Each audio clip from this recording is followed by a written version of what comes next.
I know Mario is the game series I usually talk about on this channel, but I love The Legend of Zelda.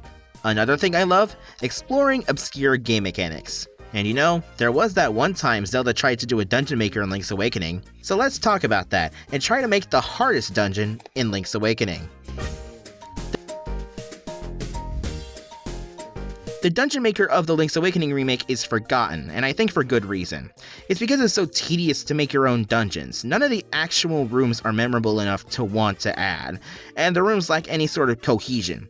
There's no through line connecting them outside of the straight line you walk through to get the boring puzzle over with.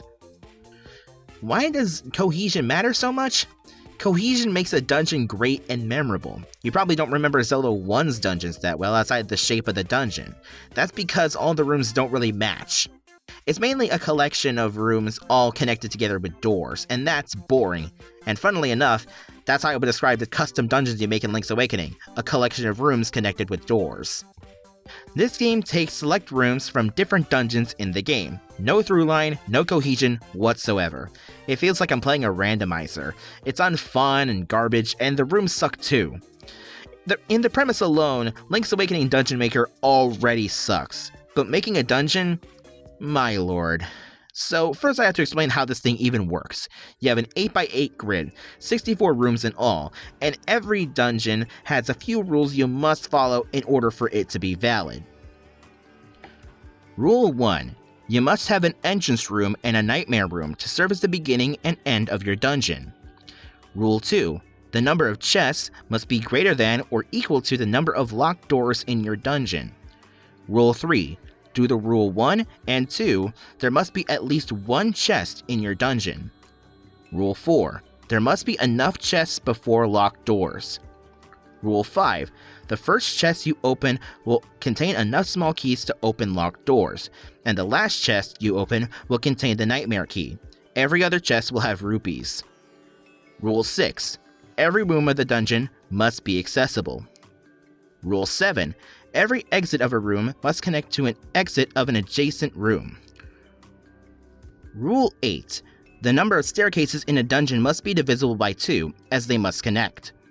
Rule 9. Staircases will prioritize connecting to the closest available staircase. Rule 10. People will enter the dungeon with whatever they currently have. Sheesh, 10 rules. So we have to keep these in mind when we make this dungeon. Well, I of course want to make the hardest dungeon, so first, I painstakingly categorized every freaking chamber in the game.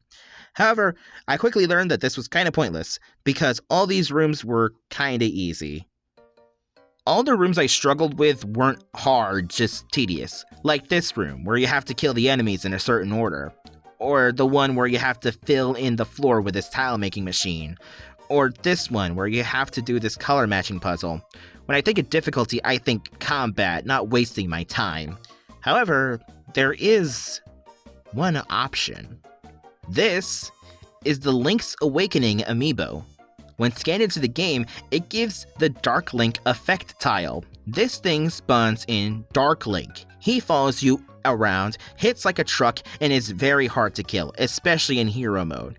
The way this tile works, he spawns in the room you sent him in, and then that's it, good luck. And I mean it. So, I guess that means I have to capitalize on Dark Link for the entire dungeon, which means I have to make this dungeon as long as possible. So people either have to fight him or run away from him for the entire dungeon. Okay, with that settled, let's make the longest dungeon in Link's Awakening. So first let's talk about the Dampe quest. When you're going through the Dampe quest, you pick up a few things. Mainly how to exploit Rule 5. Rule 5 states that the last unopened chest you open will have the nightmare key. So in the Dampe quest, you have to minimize the amount of chests in the dungeon and minimize the amount of required rooms to beat the dungeon. That means you put the quickest route down first and then fill the remaining space with rooms that have nothing in them. They are just meant to fill space and fulfill the requirements. So, a smart dungeon maker going through the Dampe quest could make a 40-room dungeon, but know the way to only use like 10 rooms, and use the rest as useless space. That means if I want to make the longest dungeon, and therefore the hardest dungeon, I have to make the dungeon full of chests, and make sure that no room can be skipped. To illustrate this, let's use a simple dungeon model. You start here at the entrance and end at the nightmare room. Since the last chest you open will have the nightmare key, every chest is therefore mandatory. Following that logic, every room that connects the entrance to a chest is also mandatory. So look here. There's a chest here, and the entrance is here, so this room is mandatory, since that's the only way to the chest. Same with this room, and this one, and this one. Now we have a fork in the layout. The room below this one has a chest, so this room is mandatory. However, this room to the right has no chest. It doesn't have anything past it and has nothing in it. Therefore, a smart player will skip it. We can't have that. So to fix that, we replace the room with another that has a chest. Staircases are honestly really powerful in this regard. They can honestly skip dozens of rooms and make them all unnecessary. I literally did this in some of the Dampe quests, skipping 70% of the dungeon just by using staircases and filler rooms. Now, Golden, you might be asking, why would you skip the dungeon you made? Isn't that cheating?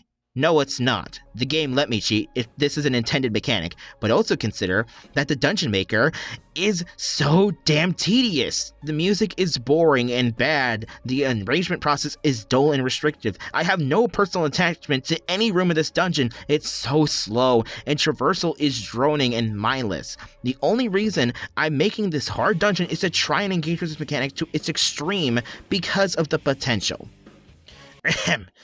Anyway, stairs are used sparingly in my dungeon. With some consideration for rooms with bosses and variety in the dungeon, the Golden Labyrinth is finished. Behold my amalgamation of poorly grafted rooms, a shambling mess of somewhat smartly soldered together chambers. Now, I just have to beat it. Okay, so I beat a dungeon, and it was definitely interesting.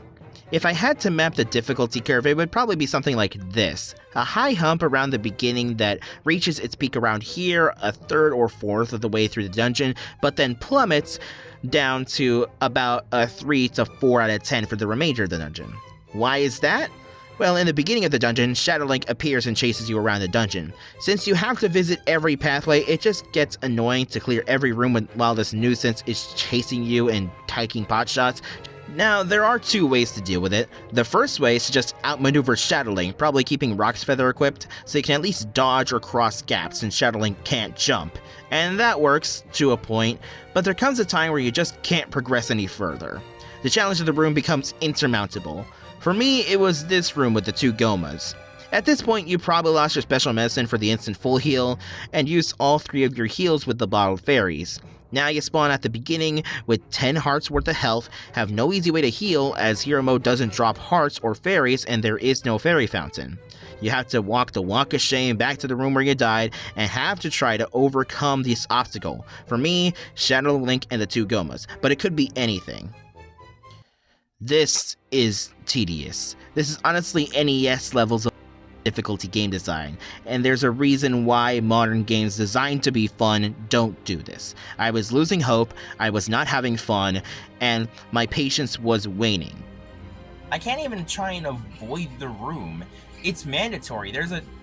It's mandatory. That's the evil of this dungeon I created. What the heck did I do to myself? What have I done? What have I done? I can't win! What am I doing wrong? I don't even think Link's Awakening was made for this. One could keep throwing themselves at the problem and hope to overcome it with sheer force of will and pure gaming skill. Now, I'm not like that. There's a reason I don't really like doing hard challenges on this channel. I consider myself to be above average skill as a player of video games, but not a master or anything. If I can't overcome a challenge, I just assume I'm doing it wrong and come back when I'm stronger. If I can't get stronger, I just come up with a new strategy. I'm already at the peak of my strength with Link's Awakening, so I just need a new strategy. One that I can use at my current skill level. So if the difficulty comes from Shadow Link, why not just kill him? An astute observation, my dear viewer. The assumption was he would kill you too fast to be killable. Shadow Link is super bulky and hits like a truck, but he can be killed. And that brings us to the second way of beating the dungeon, killing Shadow Link. Now, Shadow Link is literally the strongest being in the game, high HP and attack, able to block, and is relentless when chasing you down. Take him on a one-on-one sword duel, and he is likely to claim victory. However, he has an AI and an attack pattern. Once you learn that, you can defeat him. For one, pick a corner in a room away from any door, face towards him and hold out your shield. You are now practically invulnerable to most of his attacks. And now that you are holding out your shield, you need to wait for a telegraphed attack with a long stun time, preferably one that leaves one open to a cheap attack. Works for me. Attack him after he has done his spin attack, then hold out your shield in the corner until he does it again. Rinse, repeat, and now he's dead. I should be using my shield more, I guess. Damn it!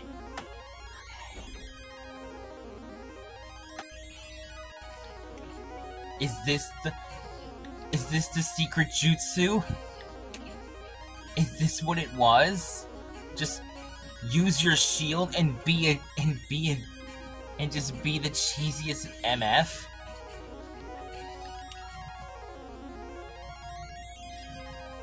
Look at that! Look at how many hits that took! Yep, this dungeon is the definition of a one-trick pony. It is super hard until you figure out the technique to beat Shadow Link. After that, it's no longer difficult. Now it's just tedious. The whole reason I focused on Shadow Link this entire time was because he was the only real threat in the dungeon. The dungeon was designed around keeping him around as long as possible. Now it's just a lukewarm, tedious, and long dungeon until the end. Hell, you could beat Shadow Link in the first room and do the rest of the dungeon normally. But you know what? Good. I actually got what I wanted. And what is it that I wanted? To make the Dungeon Maker in Link's Awakening interesting and engaging.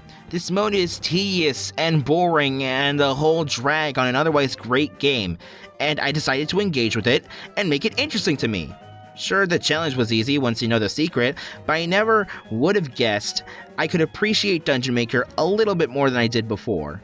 I still don't really like it, but I think it was an interesting premise to make a side mode, even if in practice it wasn't that great. I salute you game devs, but keep your DIY dungeons. I guess the real question is, did I have fun with Link's Awakening? Well, I do have this handy chart here and... dang it!